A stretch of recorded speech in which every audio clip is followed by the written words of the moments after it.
Hello everyone, welcome to our YouTube channel. स्वागत है सभी का हमारे यूट्यूब चैनल पे। सबसे पहले तो मैं आप लोगों से माफ़ी चाहूँगा कि थोड़ा सा बीच में प्रॉब्लम हुई, बीच में वीडियोस नहीं आई एक दो दिन के लिए। मैं थोड़ा बिजी था, इस वजह से वीडियोस नहीं बना पाया, लेकिन अब जल्दी ही वीडियो आएंगी। आपने जैसे बोला कि सर पार्ट सेकंड अपलोड कीजिए जल्दी से, काफ़ी डिमांड्स आ रही थी, स्टूडेंट्स के कमेंट्स आ रहे थे कि सेकंड पार्ट कहाँ है। तो आज chapter number 3 history class 12th का चार्ट, जो चैप्टर नंबर 3 है उसका सेकंड पार्ट, जो चैप्टर का नाम है किंगशिप कास्ट एंड क्लास, उस वाले चैप्टर की वीडियो सेकेंड ये मैं अपलोड करने जा रहा हूँ। ठीक है, चैप्टर है किंगशिप कास्ट एंड क्लास। इस चैप्टर में हम देखेंगे किस प्रकार की जो चेंजेस जो सोसाइटी में आ रहे थे, किस प्रकार के जो कहने का मतलब फैमिलीज़ में सिस्टम या फिर फैमिलीज़ के लॉज बन रहे थे और कैसे कैसे नए नए कॉन्सेप्ट आ रहे थे, सारी चीज़ें हमने इसमें देखेंगे। हमने पीछे जो था इस टॉपिक में देखा था कि भाई कैसे जो हमें इन्फॉर्मेशन मिलती है, क्या वो चीज़ें हैं जो हमें बताती हैं, और बड़े पैमाने पे हमने कहने का मतलब इसको as a role model Mahabharat को बनाया था इसके अंदर, कि महाभारत के अंदर पूरा डिपिक्शन है कि भाई उस समय कैसे कैसे सोसाइटी में चेंजेस आ रहे थे। ठीक है, और वीएन सुथांकर ने किस तरीके से इसका क्रिटिकल एनालिसिस किया था, क्रिटिकली इसको बताया था कि भाई किस तरीके से महाभारत को एनालिसिस उन्होंने किया था, सारी चीज़ें हम डिस्कस कर चुके थे। आज जो है मेन सेकंड टॉपिक जो है उसका देखेंगे कि उस समय भाई जो बुक्स हैं हमारी या लिटरेरी सोर्सेज हैं या वेदास हैं, उन सबको देख के देखेंगे भाई कैसे वहाँ पे फैमिली थी, कैसे उसके अंदर चेंजेस आ रहे थे, क्या चीज़ें थी। ठीक है, तो देखिए ऑल फैमिलीज, जो कहने वाले जितने फैमिलीज थी वो एक जैसी तो होती नहीं है। अभी भी देख लो फैमिलीज अलग नहीं होती हैं, मतलब एक जैसी नहीं होती हैं। फैमिलीज में अलग अलग मेंबर्स अलग अलग होते हैं, आपस में रिश्ते अलग होते हैं, और एक्टिविटीज़ भी कुछ कुछ फैमिलीज अलग करती हैं, अलग अलग फैमिलीज शेयर करती हैं। तो उसके हिसाब से भी उनके अंदर बहुत सारे डिफरेंस होते हैं, बहुत सारे चेंजेस होते हैं। ठीक है, लेकिन जो कहने का मतलब एक फैमिली के लोग होते हैं वो एक साथ रहते हैं, एक साथ खाना खुना खाते हैं, जितने रिसोर्सेज उनके पास होते हैं वो करते हैं, ज़िंदगी एक साथ जीते हैं, वर्क्स एक साथ करते हैं, किसी प्रकार के रिचुअल्स एक साथ करते हैं। तो भाई ऐसे लोग, ठीक है भाई, ऐसे लोग जो एक फैमिली का हिस्सा होते हैं, एक जैसे काम करते हैं, एक जैसी चीज़ें करते हैं, वो वाले लोग जो हैं उनको भाई क्या कहा जाता है, किनफॉक या रिलेटिव्स कहा जाता है। जैसे रिश्तेदार, भाई हमारा जैसे एक ग्रुप है, हमारे परिवार के आसपास के लोग हैं और हम एक जैसा कुछ काम करते हैं और सारे एक ही जैसी चीज़ें मतलब परफॉर्म करते हैं, एक ही जैसे लाइफ जीते हैं, तो ये वाला चीज़ जो है उसको किंगशिप कहा जाता है। ठीक है, ये किंग फॉल्क जिसको कह रखा है फैमिली के लिए, यहाँ पे कह रखा है कि भाई कैसे परिवार उस समय थे और कैसे उनके बीच में आपसी रिश्ते थे। ठीक है, फैमिली टाइज थे, दो टाइप के थे।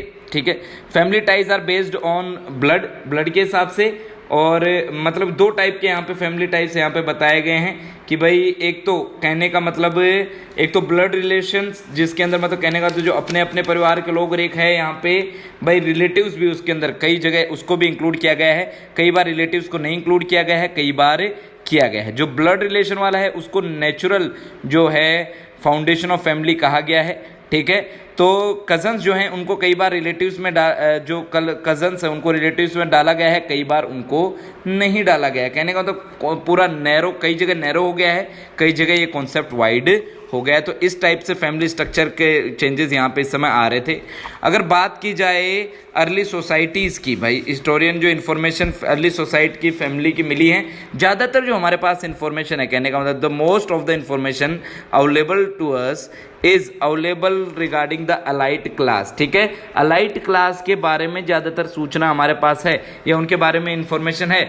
अगर दूसरी बात करें तो हमारे कॉमन जो पीपल हैं या ऑर्डिनरी पीपल हैं, उनके परिवार का कैसा कंस्ट्रक्शन था, क्या चीज़ें थी, किस प्रकार का परिवार था, उसकी ज़्यादातर इन्फॉर्मेशन हमारे पास नहीं है। देखिए ज़्यादातर जितनी भी चीज़ें उनमें एलाइट क्लास ने हिस्टोरिकल कंस्ट्रक्शन करवाया, ये इतिहास का गठन किया, इतिहास उन्होंने लिखा, बनवाया, जैसा भी हुआ उनकी इन्फॉर्मेशन है, लेकिन कॉमन पीपल का समझ रहे हैं बहुत ज़रूरी है।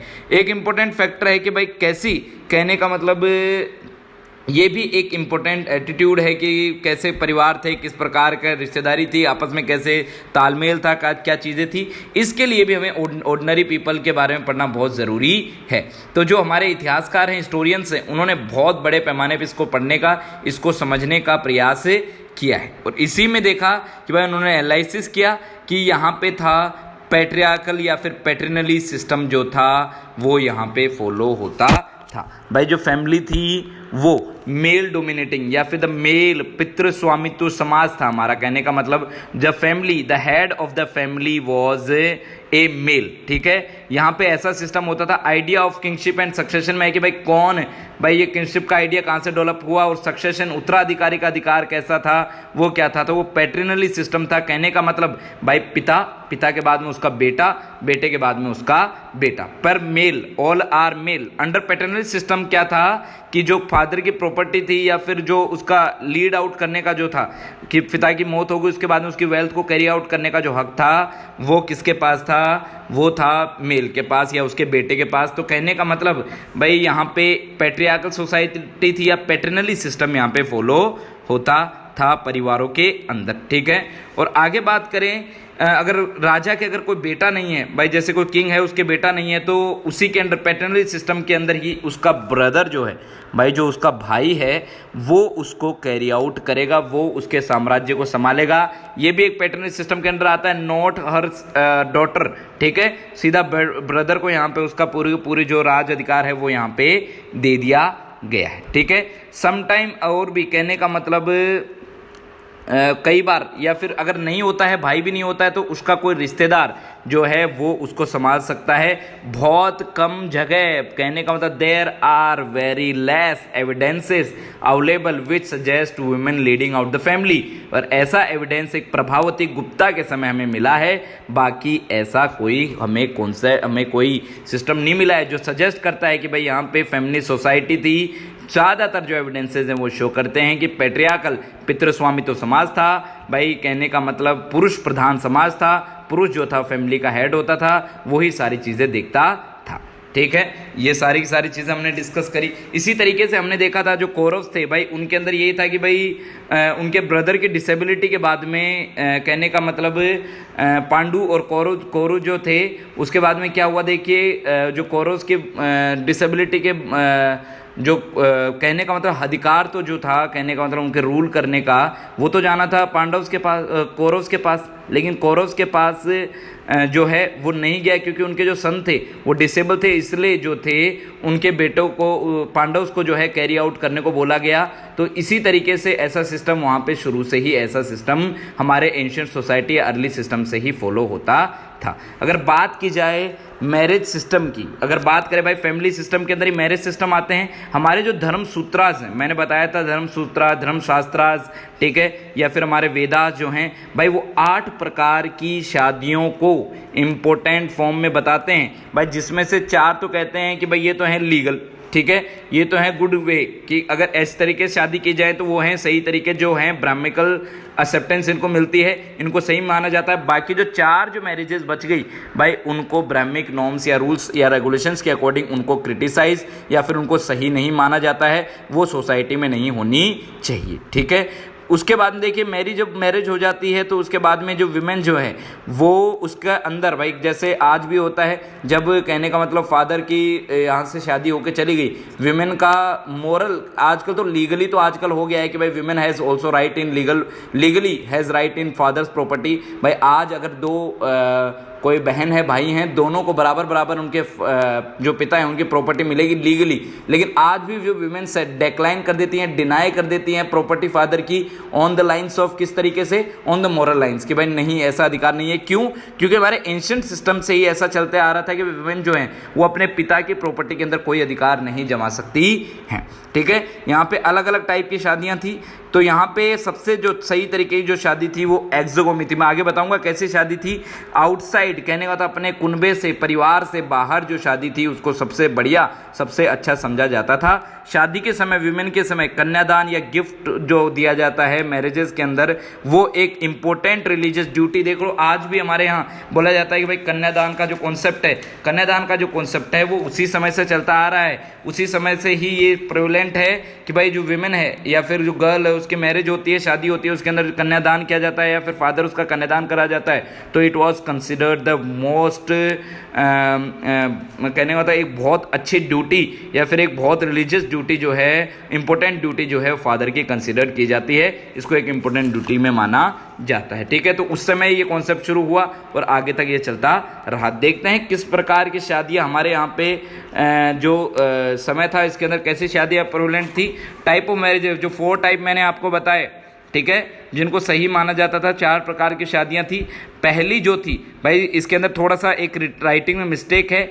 Endogamy refers to marriage within one's own group, sorry ये विद इन है, आउटसाइड नहीं है, विद इन या नॉट आउटसाइड द, कहने का मतलब ऐसी शादियां जो अपने रिश्तेदारों या किन या अपने परिवार या अपने रिश्तेदारों, मतलब कि अपने एक बाउंड्री है उसी के अंदर करी जाए, विद इन करी जाए, कहने का मतलब वो वाली शादी को एंडोगोमी कहा जाता था। एक्सोगोमी ऐसी शादी होती जो मैंने बोला कि सबसे अच्छी सिस्टम माना जाता था। इसके अंदर क्या था कि भाई ये समझा जाता था कि पर्सन को अपने जो परिवार है या अपना जो कुनबा है, अपने जो रिश्तेदार हैं, उनके बाहर जो आउटसाइड जो है वो शादी करी जाए, वो सबसे बेस्ट। आज भी ये सिस्टम माना जाता है।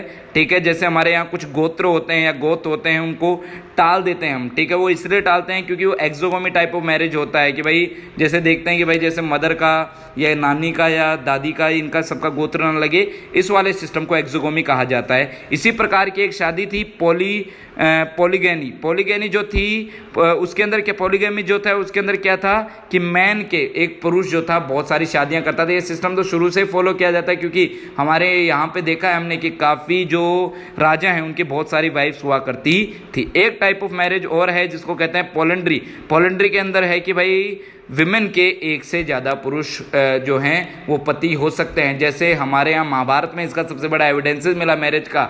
जो द्रौपदी हैं उनकी शादी 5 पांडव से, वो तो चलिए ठीक है, उसके सर्कमस्टेंसेस कुछ भी रहे हों, लेकिन उस टाइप की मैरिजेस भी इस समय यहाँ पे प्रिवलेंट थी। तो ये कुछ टाइप ऑफ मैरिजेस थी जो सिस्टम जो था वो वहाँ पे फॉलो हो रहा था।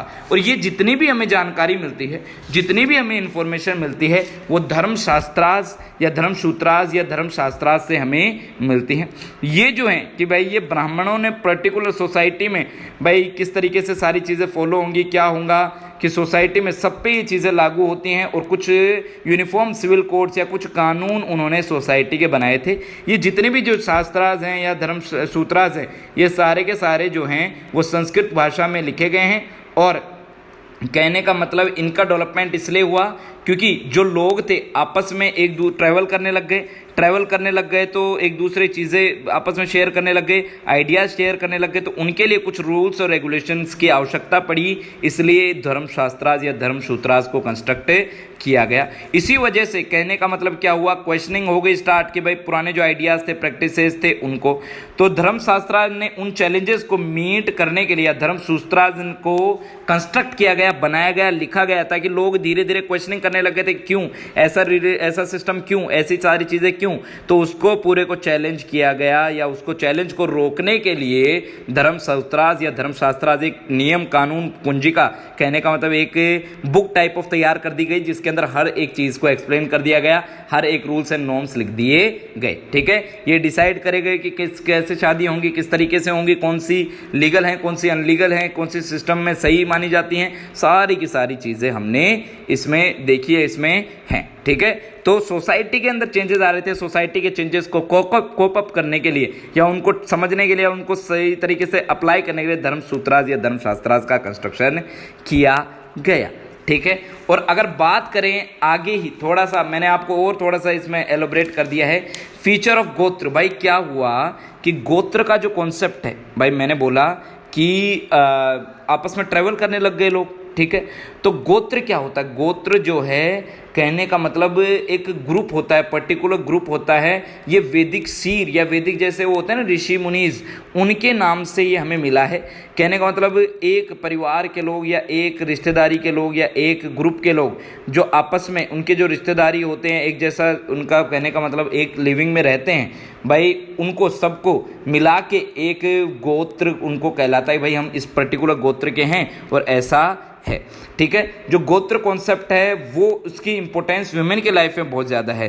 ठीक है, कि भाई पर्टिकुलर ग्रुप है, कोई ग्रुप बना दिया गया वैदिक सीर के नेम के अकॉर्डिंग, वैदिक जो ऋषिज हैं उनके नाम से कोई गोत्र बन गए या फिर गोत्र अलग अलग बन गए, और उनकी जो कहने का मतलब जितने भी लोग हैं उसके पूर्वज होंगे या फिर उसके आपस में सारे के सारे लोग कनेक्टेड होंगे या उस सेम गोत्र को कैरी आउट करेंगे। गोत्र की जो इंपॉर्टेंस है वो विमेन के कॉन्सेप्ट में बहुत ज़्यादा थी, क्योंकि विमेन जो थी भाई उसको अपने पिता का गोत्र छोड़ने को, कहने का मतलब जो धर्मशास्त्र थे, धर्मसूत्र में थे, ऐसा लिखा गया था कि विमेन जो है वो आफ्टर मैरिज, उसकी शादी हो जाए तो उसके बाद में वो अपने पिता का तो गोत्र छोड़ देगी और अपने जो हस्बैंड है उनके गोत्र को एक्सेप्ट कर लेगी। ठीक है, विमेन के लिए है ये एक्सेप्शन है कि विमेन जो है अपने जो फादर है उसको गोत्र को छोड़ के अपना जो हस्बैंड है उसके गोत्र को अपना सकती है। और एक और चीज़, सबसे बड़ी चीज़, शादी के रिगार्डिंग, रूल्स के रिगार्डिंग कि सेम गोत्र के लोग आपस में मैरिज नहीं कर सकते, एक्सक्लूड करना है, कहने का मतलब वो प्रोहिबिटेड है कि भाई सेम गोत्र के लोग आपस में मैरिज नहीं करेंगे। तो हमने जैसे ही देखा कि भाई हमने एग्जामिन किया कि विमेंस की मैरिजेस को, तो हमने सतवाना रूलर्स का एग्जाम्पल देखा कि हमने देखा कि बहुत सारे जो विमेंस हैं भाई उन्होंने अपने जो फादर हैं उनके नाम को कैरी आउट किया है, जैसे गौतमी या वशिष्ठा, भाई उन्होंने उसको ड्रॉप नहीं किया। एक्सेप्शन मिला है यहाँ पे, एग्जेम्पशन में मिला है, एक्सेप्शन सॉरी यहाँ पे मिला है, जिसके अंदर पता लगता है कि भाई उन्होंने अपने जो कहने का मतलब हस्बैंड का गोत्र ना अपना के भाई उन्होंने अपने पिता के जो गोत्र है उसको रखा है। ब्राह्मिकल्स रूल्स के खिलाफ यहाँ पे ऐसे ये जो एविडेंसेस हैं हिस्ट्री के अंदर वो भी हमें मिले हैं, और ऐसे एविडेंसेस हमें मिले हैं सतवाना रूलर्स के यहाँ पे। उनके जो नाम उन्होंने कैरी आउट किए हैं, जो विमेंस उन्होंने नाम कैरी आउट किए हैं वो इसी बिहाफ पे करे हैं, उनके फादर के बिहाफ पे ही करे हैं, उन्होंने अपने जो गोत्र हैं उसके अकॉर्डिंग उसको चेंज नहीं किया है।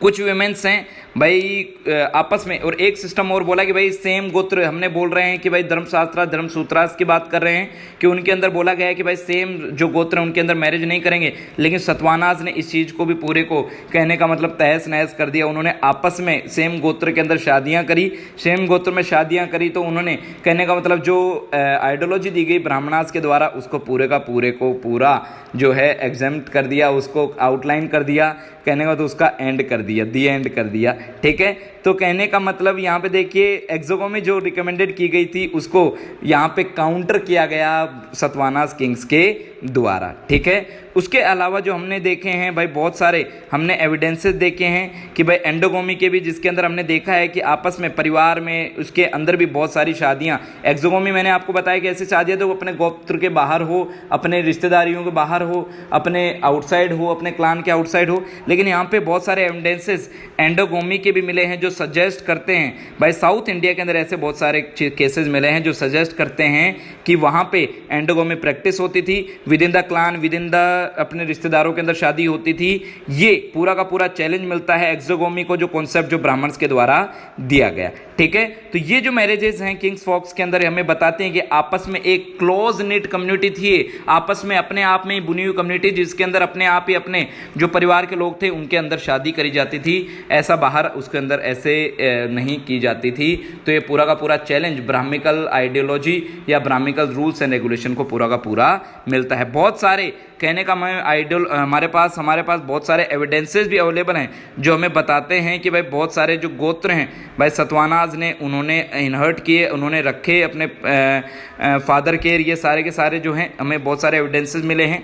और एविडेंसेस जो हैं सतवाना रूलर्स जो हैं उन्होंने बहुत सारी अपनी मदर से, कहने का मतलब देखिए हमारे यहाँ कॉन्सेप्ट था कि भाई पैट्रियार्कल सोसाइटी थी, पैट्रियार्कल सोसाइटी के अंदर ये था कि भाई पिता का जो है मतलब कि पिता ही हेड हो सकता है, लेकिन यहाँ पे जो गोत्र हैं या अपने नाम हैं भाई ये थोड़े से यहाँ पे अपनी मदर को इन्होंने थोड़ी सी इंपॉर्टेंस दी है, लेकिन सक्सेशन ऑफ थ्रोन है वहाँ पे पैटर्नल सिस्टम ही जारी रहा है। लेकिन इंस्क्रिप्शन बताती हैं कि भाई यहाँ पे मदर के नाम को उन्होंने इंपॉर्टेंस दी है, मदर के नाम को उन्होंने ज़्यादा इंपॉर्टेंस दे के उसको ज़्यादा कंसिडर किया है, जैसे गौतमी पुत्र या सन ऑफ गौतमी। जैसे भाई गौतमी उनकी मदर थी, ठीक है।